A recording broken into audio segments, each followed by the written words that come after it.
friends, and welcome back to our homestead. Today we're planting our apple trees into the soil. Ideally, it is nice to do it before the leaves come out, but here's the story. I got these wonderful apple trees from a foodnursery.com. Let me read it. Yes, foodforestnursery.com. And they have amazing variety of apples and other fruit-bearing trees and shrubs, and they're organic, they're wonderful. And so I decided to myself, hey, I'm gonna get some too. And they're very helpful to help you to identify what are the best for your growing zone. Here's the truth, guys. When I was much younger and quite naive when it comes to fruit trees, we went to a local store like Lowe's or Home Depot and we bought ourselves some apple trees. Well, those apple trees are not necessarily geared for your growing zone. So I recommend getting fruit trees that are ideal for your growing zone. Okay, so you know what I'm talking about. And also, it's better to plant them in the soil before the leaves come out. But it was really cold here, and these they came as wrapped up bare root trees. And I decided to store them in my greenhouse. Well, it's nice and warm in my greenhouse. So guess what? They sent out some beautiful leaves, even though my other apple trees don't have any leaves at all. So I'm gonna put them in the ground. And that's what I wanna talk through the process, how we do it. Because we've made mistakes in the past, we've learned from our mistakes, and we're going to avoid those mistakes. So mistake number one that people make: buying fruit trees that are not designed for their growing zone. So please do some research, investigation. What are the best for your growing zone? Okay, so that's specifically what I asked of this nursery, and they recommended some for cold climates such as New England. So here we are. Mistake number two: planting apple trees that require pollination and you don't have a pollinator.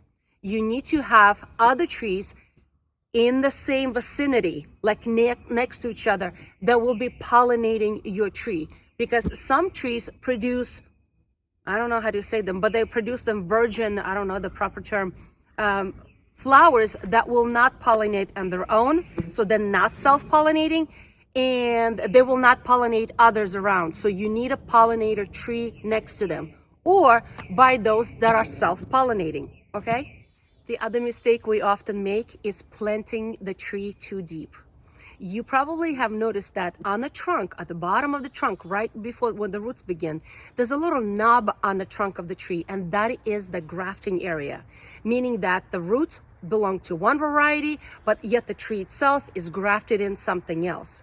Okay, so when we plant below that and the knob is in the soil, it will lose its original design. So it's important that we plant things below that knob and we protect the grafting area. It has to be on top of the soil. Okay, so again, just to repeat our previous mistakes that we've made in the past and we've learned from them: planting the wrong type of tree for your growing zone, not having a pollinator, or planting something that is not self-pollinating, and the other one is planting it too deep. So today, I also want to add one more mistake that often we make, is that we allow grass and weeds to grow right against the trunk of the tree. Instead, we need to cut out the perimeter, okay? And allow fertilizer to be put on top. Because see, when the grass and weeds, whatever, growing right against the trunk of the tree, they're actually stealing nutrients and nitrogen from the soil that are intended for the tree itself. Okay, so yeah, cut that out, fertilize it, so the rain will gradually bring all those wonderful nutrients into the soil. In our case, we love to use fertilizer that is well broken down, and at least 6 months to 12 months, and then we bring it and we put it around the trees, and it's a beautiful, beautiful fertilizer for our trees. So let's start digging holes and talking about how we're gonna plant it. We got 3 trees today to plant. Step number one, we need to soak these bare roots in the water for a couple of hours so they will be nicely rehydrated. In my case, I already did that early in the day, and they have nice, beautiful, moist roots. If the roots are dry, it's a problem. It's going to be a big problem. But in our case, we soak them up beautifully. Then we need to dig a hole. So we have about 2 feet wide hole. We may have to make it wider because it is important that the roots are not crowded, okay? And it's more important to have a wider hole than a deeper hole, okay?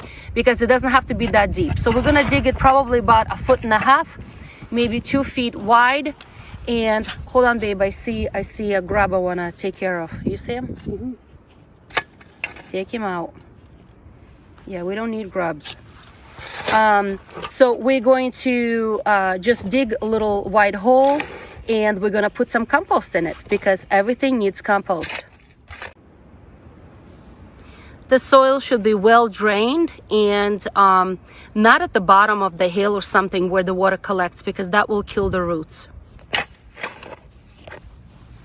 So it is important that the hole is wide enough so when I spread the roots, because we didn't want to be crowded, that there's enough space for the roots. So in this hole is a little too deep for me right now because I want to make sure that I am above this area right here. Do you see this? This is where the grafting took place. That means I have to plant it below that. Okay, so only the roots will be in the soil, and make sure that this is exposed to the above the surface, okay? And I don't have to keep the label on, but I will for just for now. But as soon as the trunk starts getting a little bigger, I'm going to trim that off. So in my case right now, I'm planting winesap apple. It is an apple that definitely needs a pollinator. It will not pollinate itself, and it does not pollinate others, but it is hardy to cool climates, and that's why I'm planting it. All right, so let's add some compost into the hole right now. Nice dark compost, and I know it's full of nutrients because look how dark it is. Black gold, we call it around here. It's absolutely beautiful. All right.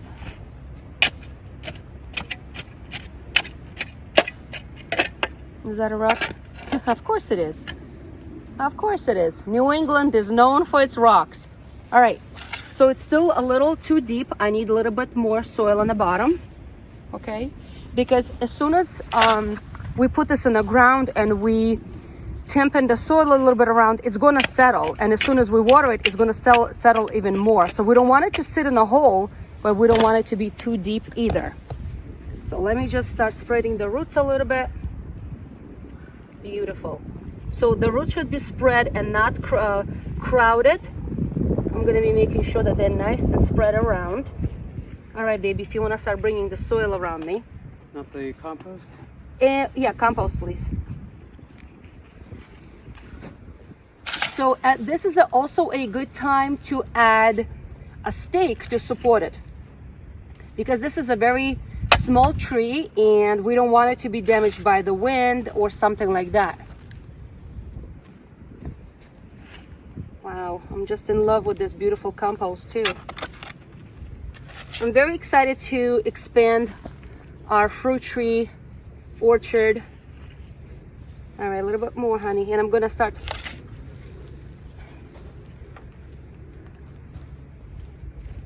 over here. So I'm just gonna push down on the soil a little bit. Okay, a little bit more, babe. Thank you. All right.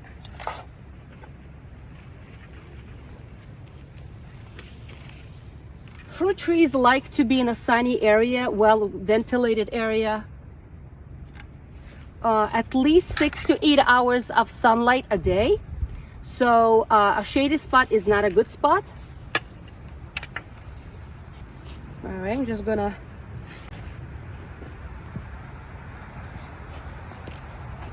okay. A little bit more, honey, over here. I'm gonna do some watering right now, and that will also push down some of that soil down. So the water will push it down and settle a little bit more of the soil in case I need to add more.